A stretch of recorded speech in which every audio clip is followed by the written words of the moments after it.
And next up in our 32 and 32 series, Jay, is number 7, Dalvin Tomlinson. Bull, you've been giving us your list as we coincide here. Where'd you have Dalvin Tomlinson on your 32 and 32 list? I had Dalvin Tomlinson 8. So 7 versus 8, so pretty much right in the same vein. Do you guys agree Dalvin Tomlinson is in the right spot, at least the right area? I do. All in consensus? Yep. I mean, I'm doing groups between 6 and 10. Yeah, I would like to say top 5, but I would too. I could probably come up with 5 more important. But given the problems this team had at defensive tackle last year, 100%, he's the top 10 most important player. He was a huge pickup, much needed addition. Like I said earlier, I'm still not convinced defensive tackle is fixed. I need to see it first, but hopefully, obviously, he's one of the big pieces to What's fix your it. concern there? Because you said that earlier in the show. Just depth and just over. I don't have concerns about Dalvin Tomlinson. Right. But who else out there are we 100% sure? No, nobody. Nobody else. So, like, there's one, okay, but there's a lot more to go. And so I just need to see it before I can say, okay, that's solved. They fixed that. Right. I think they got a bargain. I think Maurice Hurst has played very well in the preseason for what they paid for. He was a guy. He was a top, high value pick out of Michigan. Has some injuries. He's flashed. He's had some sacks. He's been in on some tackles. And he was great his first 2 years in the league. Yeah, he was good. And the last 2 years he's been hurt a lot. But right now he's healthy. I like him, but it's fair. Yeah, it's fair. I think Jason's point is fair. Yeah, There's a lot to prove at defensive tackle for the Browns. They have a. I think the defensive line has a really big upside, right? No doubt. Oh, agreed. Yeah, but they moved their floor up a little bit too with some of the guys they got. Yeah. Listen, no matter. I think we've gone a little overboard on how good we think they're going to be, especially early, because it's a new defense with completely new defensive line outside of Myles Garrett. But there's no doubt, like, the downside for the Browns' defensive line is probably mediocrity and not absolute trash like it was last year. Yeah. So I think I think we shouldn't be surprised if the defensive line has some growing pains early in the season, because there's so many new guys there. Even though I know you've talked about with Jim Schwartz, it's like, all right, just go get the quarterback or whatever, just attack. But still, I mean, there is something to be said about chemistry between guys on the defensive line. So we've seen contain issues this preseason. Are you concerned about that at all? Because it's happened a couple of times where guys are just free around the end, and there's not a linebacker in sight. There's not an end over there to corral the ball carrier. Now, there are the two things that it's going to hit you, and you got to watch out for. The 3 plays that's going to hurt the Cleveland Browns this year, and it's just by design. It's just every defense has some sort of weakness, right? The weakness for this defense is inside zone. So you won't be able to run outside on the Browns. Don't worry about the tosses and different things like that, because you're not going to run around Myles Garrett and Zadarius Smith out there. One thing that you have to watch out is the inside zone, which is the most prevalent play in the game. Inside zone is run more than any other play. Is that what Atlanta did to us last year? Yeah, just straight time inside and time again. Zone. Here we go. Double team at the point of attack on the 3 technique. Get right to the linebacker. That's the most prevalent play in the league. However, they're going to have to worry about draw now too. Shotgun draw is going to be a huge one, because you're split out wide. You're getting upfield. 1,000. They're running lanes there. There you go. There's lanes, natural lanes. You got to also worry about scrambling quarterbacks that are not going to try to escape to the outside, but in the middle of the defense. And then the last one is the screen game. Screen game is going to be huge. They're going to run tight end screen. They're going to run all the screens, tunnel screens, bubble, and especially with the halfback, because those guys are so upfield. They're inviting them to get upfield. Right. So it's going to take the defensive linemen to basically retrace their steps and to feel it. Like, if you get upfield, you just kind of know if somebody letting you go.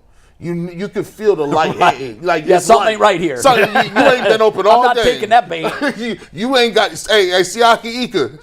If you 2 steps in the backfield, ain't nobody touched you, it's a reason for it. Retrace your steps, because we need you to get back here. But those are going to be some things they're going to have to run. But I will say, as tough as it might be for them to gel together and you give them some time, I still think you're going to see the best Myles Garrett you ever seen. And it's going to be to a point where it's like, oh, that's that level we was talking about?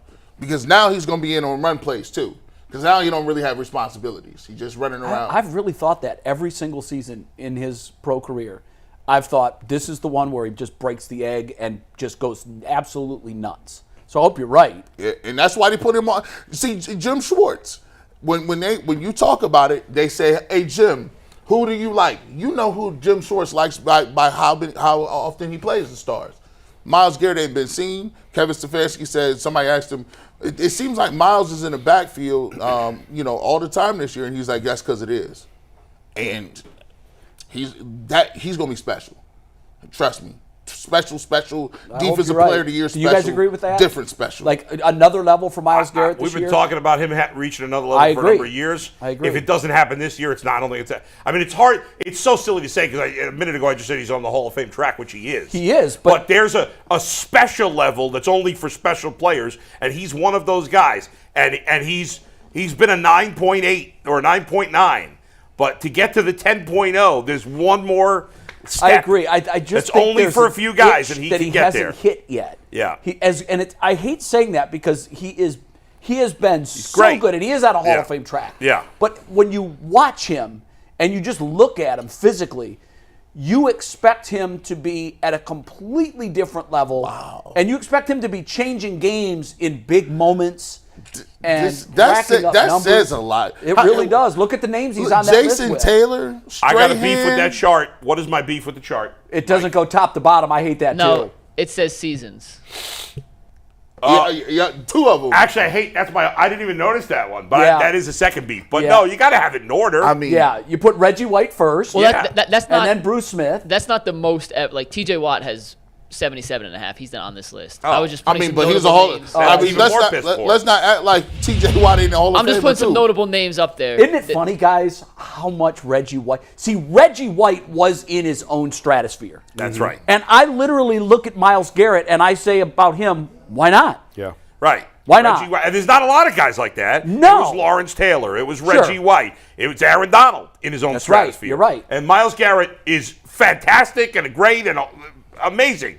But there's still that little with only a few guys in that top spot. Part of the reason Jim Schwartz is here and not Brian Flores is because they felt like Schwartz was a better fit for Myles. Schwartz's system is what could unlock Myles in that higher level. God. So in terms Let's of hope so. a bigger year, well, that's why Schwartz is here and not Flores. That's why he got the job. Oh, over that's Brian interesting. Flores. I'm all for that, by the way. I always go by the LeBron factor. Like you good when you run. Like the coach says, yeah, I got a system, but it's LeBron. LeBron, I am the system. Like, and it takes some coaches to get the hell out the way. Like, you don't draw plays for the team.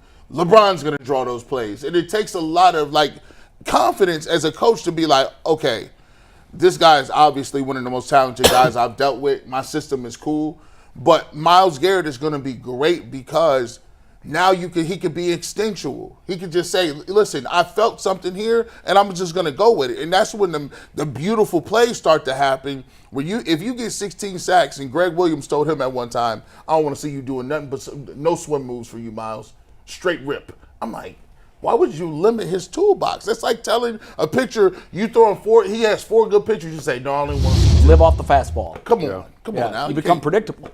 Yeah, so now this year is gonna be. It's gonna be. I'm actually more excited to see the defense, which is crazy, than I am the offense. You know, I wanted to ask you, Bull, because you're the biggest fantasy guy here. Yeah. Went into my fantasy draft Sunday night. Thought seriously about I got to get the Browns defense this year. Why are they so low on the rankings? It's funny that you ask. I can't even answer because I have an idea. I spend so much time with my quarterback, running back, wide receiver, tight end prep. Yeah. And in a couple of my leagues, we don't even draft defense anymore. No kidding. Yeah, we got rid of it. So my drafts are this Saturday and then Tuesday, Wednesday, Thursday next week, including our draft, which is next Wednesday. Right. But I don't do defense to the last minute. I don't. Yeah, It's an afterthought I was for me. surprised. They were like middle of the pack. And I know that a lot of that is based off last year's production. I get that. I think some of it's the schedule too. Yeah. But I certainly expected them to be top 10. But defense is all about turnovers, too. The Browns didn't force a lot of turnovers But last isn't that year to year? It's kind of like bullpens in baseball. You That's can't true. carry that over to next year. That's true. But, the average are the people in your league all Cleveland people? Half Cleveland and half Pittsburgh. Because if you draft, some of my leagues, I'm drafting with a lot of people from New York, friends or people from all over the country. And if you're not following the Browns closely, you may not realize that they're. No, that I'm not much better. talking about where they went in our draft. Yeah. Oh, just I'm talking in general. about. Yeah, I looked at 4 or 5 different fantasy football rankings. Yeah, I'm not sure. And I was surprised at how low they were. I in gotta all get of them. on Mikey defense has a today. Generally speaking, don't usually the top 4 or 5 defenses usually come in the waiver wires after things clear out. Often in a couple happens. weeks. Yeah, that but way. they always give them preseason rankings. Right, all right. of them. And I was just surprised. Not Yeah. that these rankings are end all be all. They're not. No, sure. But I thought that they would have been top 8 maybe. What's Yeah. your theory, Mike? Mike? What do you got? Well, I'm going to steal Jason's line from Thursday. And he was speaking about Greg Newsome in this instance. And he goes, he's a cornerback, but interceptions aren't really his thing. That's one of the coldest. If you It's one of the coldest lines I've ever heard. I mean, he has 1 interception in the last 5 seasons he's He's a played football. cleanup hitter, dating but back home to runs college. really, No, that's not his that's not- bag. That's right. That's So right. in a fantasy football scenario where turnovers are weighted, and every league's a little different with the defensive ratings, and Right. points, Yeah. touchdowns, whatever. Turnovers do count as points in most of those systems.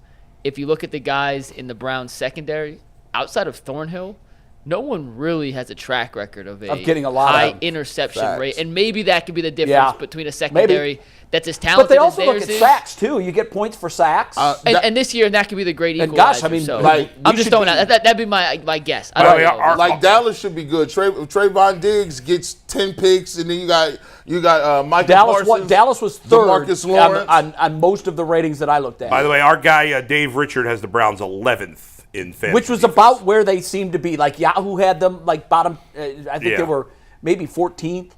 I think ESPN had them not in the top 10. So technically, in a 10-team league, they're not even draftable. No. Now they went in our league. They were like the 7th or 8th defense taken in our Yeah. league. Just because we got a bunch of Cleveland homers Right. that think every year that, you know, This is it. I mean, Right. I just shake my head like, who's going to take Amari Cooper in the first round? But Somebody that's in a by Cleveland the way, Browns Brad, fantasy remember football Brad league. took Cade York last year in like the Third round, fourth That round. was the Fifth funniest round. pick of your draft Yeah. last year. Was the And what's embarrassing is he made the playoffs over some of the other teams around here. because he